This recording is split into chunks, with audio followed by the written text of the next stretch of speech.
Record. Okay. Hello, welcome everybody to How to Tuesday. Thank you all for joining us. How to Tuesday is our weekly webinar series where we give you quick bites of information from all over campus to teach you how to succeed in college. My name is Claire. I'm your teaching and learning librarian and host for How to Tuesday. We are joined today by Rose Adams from the library's very own digital initiatives librarian. We are so happy to have you all with us today, and we'll be putting a recording of this webinar on our website so that you can watch it later. If you registered, you'll get a link to it in the email that goes out tomorrow. And with that, I will go ahead and turn it over. Hello, exciting. I'm going to share my screen. Please hold for, okay, application windows because we don't want random Teams notifications to show up. Okay, can you see what you feel like you should be seeing? Cool. Thank you so much. Okay, well, hold on, my little guy is, we gotta move him. Oh, there. Okay. Hello. As Claire has said, I'm Rose. I'm your Digital Initiatives and Resources Librarian here at Park. Welcome to How To Tuesday. Um, so over the last few weeks, you may have noticed we've been covering different aspects of the conversation around media literacy. Um, and today we're talking about the big one, AI. Our focus for this particular conversation is on personal AI usage and how we can take ownership of our interactions with generative AI. I have to cough, but I forgot where my mute button was. Excuse me. Always grateful. Anyway, so today we're going to cover three things. We're going to approach this conversation from the perspective of setting healthy boundaries around our usage. We're going to talk about what those boundaries can look like by pulling from ethical frameworks established by industry experts. And we're going to talk about what personal application of those frameworks can look like. If my screen will move forward.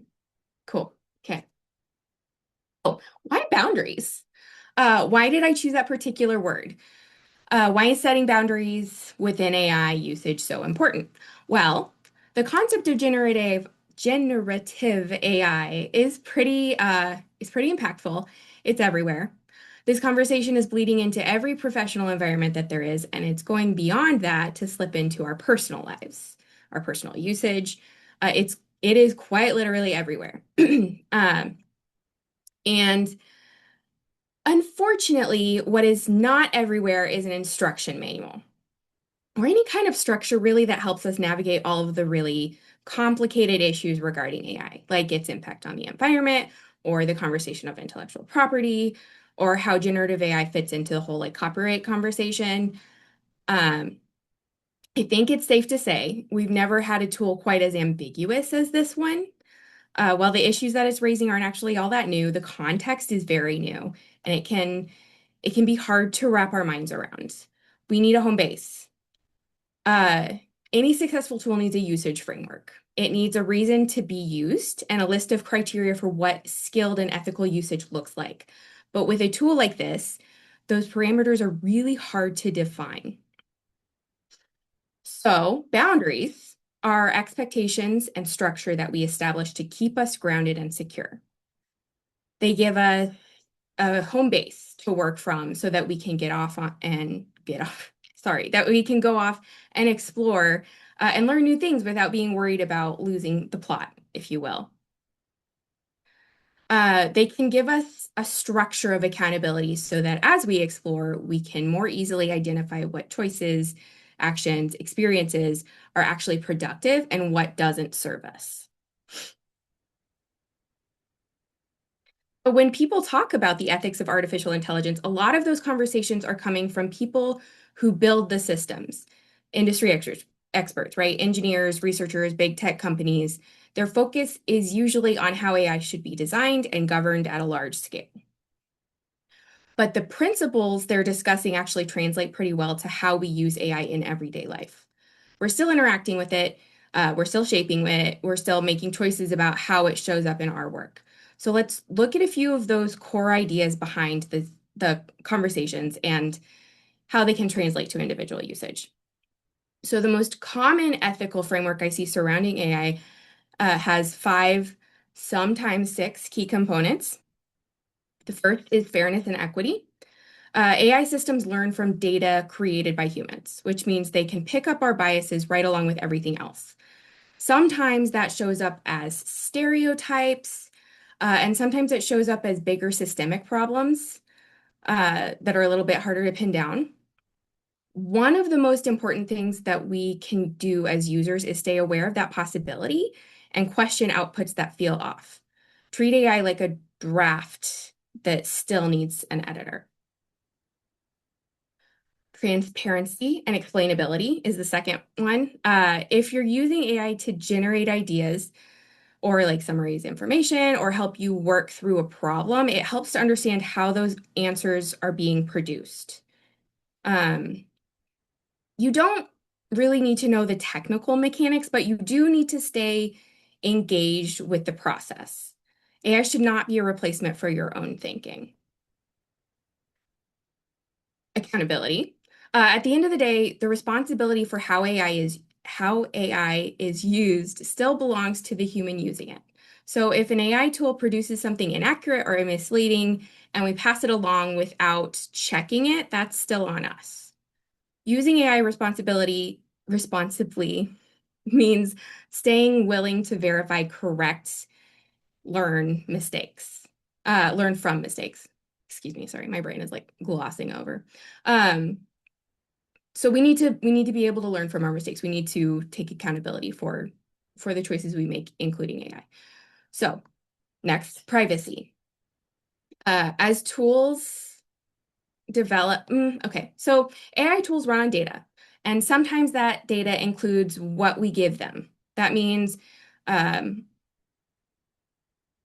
it's not just like a void you can drop your deepest thoughts into without consequence. I mean, the likelihood of like severe consequence occurring because of that is relatively low, but it is still not a void. That data is going somewhere and it can occur somewhere else. That means it's worth being thoughtful about what information we share, especially anything personal, confidential, or tied to someone else. This is why it is against park policy to put any student work into an AI tool. This is why we don't share uh, anyone else's information in an AI tool. So protecting privacy is still part of digital citizenship. Five, security. Uh, Similar to privacy, a lot of AI tools are connected to accounts, platforms, personal information. That's a rodeo we're familiar with, if you will. The same common sense digital habits still apply here. So strong passwords, secure platforms. This is a tool you are giving information to and interacting with. Um, and so paying attention to how that tool handles your data is your responsibility. Um, and then last, sometimes more looped in with fairness and equity, little bonus, if you will, but I think very important, empathy. Finally, sorry, there is the human side of all of this, right? So AI can be powerful, and like any tool, it can be used in ways that help people or ways that don't. Being mindful of how our choices affect others is part of using any technology responsibly. But it's especially important in such a new environment, right, where we're all still learning. This comes into play most heavily, I think, with how we approach AI usage on a social level, how we treat each other in discussion, how we handle mistakes. We are all still human. Um, so those are our six. None of these principles give us one perfect fix-all for using AI, but they give us a framework for thinking about usage and about it in general more intentionally. So the more intentionally we engage with these tools, the more likely we are to use them in legitimately productive ways, which is really the goal. So, among other things, these generative AI tools are marketed and designed for instant gratification.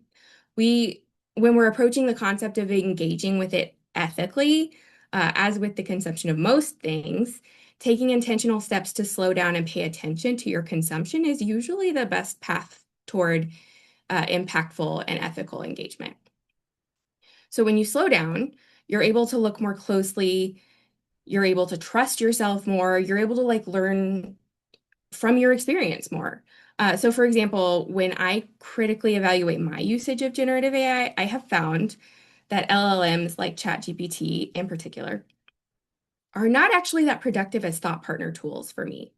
Um, More and more lately, their structure tends to take control of the conversation in a way that derails my intended objectives rather than assisting. It's actually, it's really annoying. Because it's hard for me to keep a thought. You, so now this could be something that you blame on the actual function of the tool or just poor prompt engineering.